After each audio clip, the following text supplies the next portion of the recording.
natin ng ng tilapia at yung mga ingredients natin ay tomatoes. Ayan po, hiwain po natin at sunod naman ang hiniwang bawang, sibuyas at ayan na doble siya, tomatoes at saka ginger, sugar at cooking oil. Ayan po. At 2 spoon na suka, at saka nasa pouch ng pineapple tidbits, at saka ketchup, at natural ingredients po natin, oregano ground, at paprika ground, pepper ground, and salt. At yung ating carrots po, pa-stripes po yung kanyang pagkahiwa. Ayan po. Ayan. Ayan po lahat ng ating ingredients. Ayan po. At huwag natin kalimutan yung sour, ano bang tawag dito? Yung flour. Ayan po lahat sila. Ayan lang po. Napakasarap po tong recipe na to. Naparami ako ng kain nito. Ayan po. Simulan na po natin prituhin ang ayan po. Siguro din natin mainit yung para hindi dumikit yung isda sa kawali. Ayan. Magtitilamsikan pa siya. Ayan po. At taran, yan na yung ating tilapia na luto. At sa isang pan, igisa po natin ang ating mga ingredients. Ayan, igisa po natin ang sibuyas. Ayan po.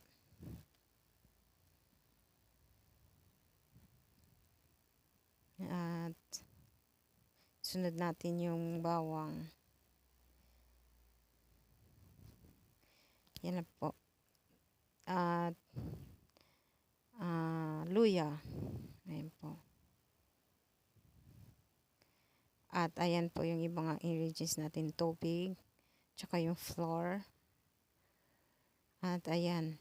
Medyo luto na siya. Paghaluin na natin sila. Ayan po. Simpleng halo-halo lang po. Ayan. At lagyan natin ng 1 cups of water.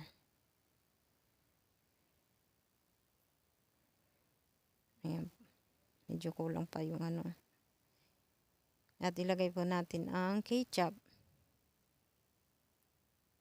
Ayan po, ketchup.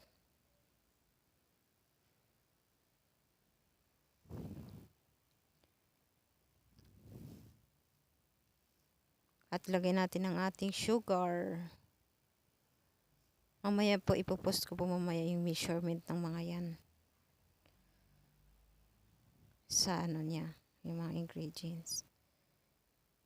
Sa description po. Ayan.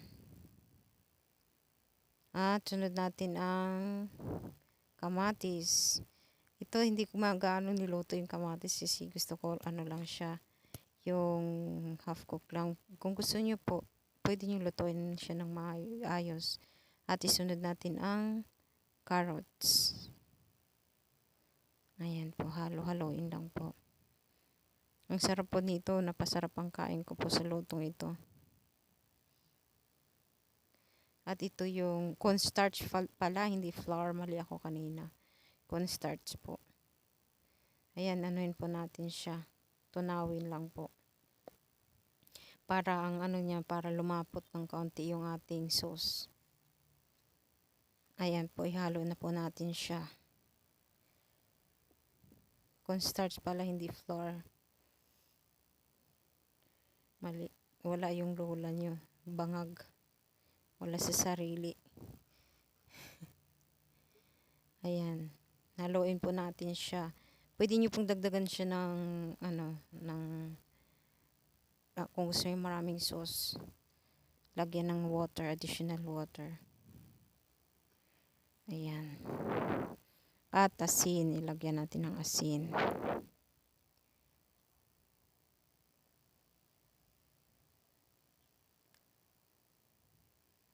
At lagay natin yung paper ground. Natural lang siya. Wala siyang mga magic syrup na seasoning ganun. Mga ganyan lang po nilalagay ko. At ayan, oregano powder. Yung oregano powder na yun, hindi yan nalalasahan. Spanish paprika, hindi gaano yun nalalasahan sa pagkain. At ayan, i-drain po natin yung ating pineapple tidbits. Ayan, yung sabaw niyan, pwede nyo pong ihalo doon, kaya masarap siya. Ayan yung sabaw. Yan, ihalo po, kaya masarap siya.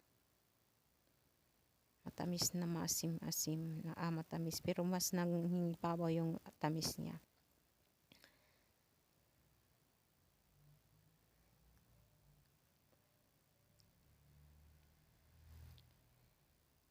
At ayan, na ilagay na natin ang ating nilutong tilapia.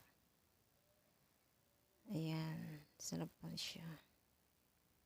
Healthy.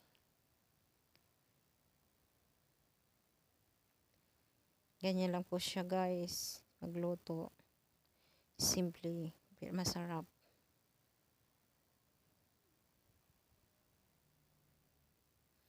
Ang ganda niya tingnan, makulay na makulay.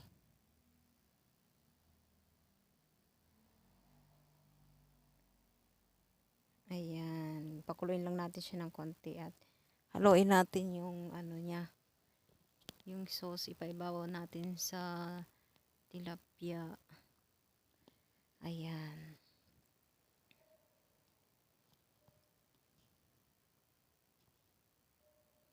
Natatakam na ako, nakakagutom na tingnan.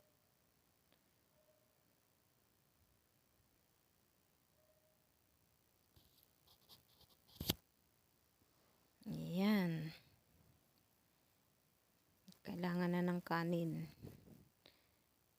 Medyo malapot-lapot siya. Pwede nyo pong dagdagan ng siya, ng nagiging syrup na yung niya sauce. Pwede nyo po dagdagan ng water. Depende sa inyo po. Pwede nyo lagyan uli ng kaunting tubig.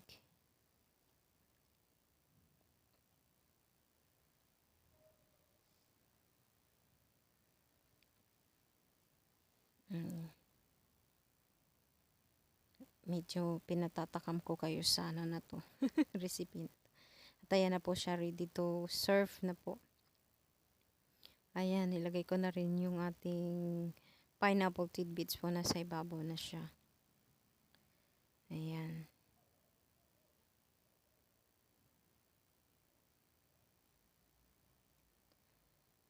Ayan, ready to serve. And more rice. Malinamnam po siya guys, ganyan. Yung niloto ko, masarap daw sabi ng mga anak ko. Ayan. Ayan na siya oh. Walang sawang video. Binidyohan muna, pinatatakam ko muna yung mga nasasakupan ko bago ko pinakain. Ayan na siya. O diba? Yan. Huwag muna nilang hawakan, bawal hawakan, videohan ko muna. Ayan.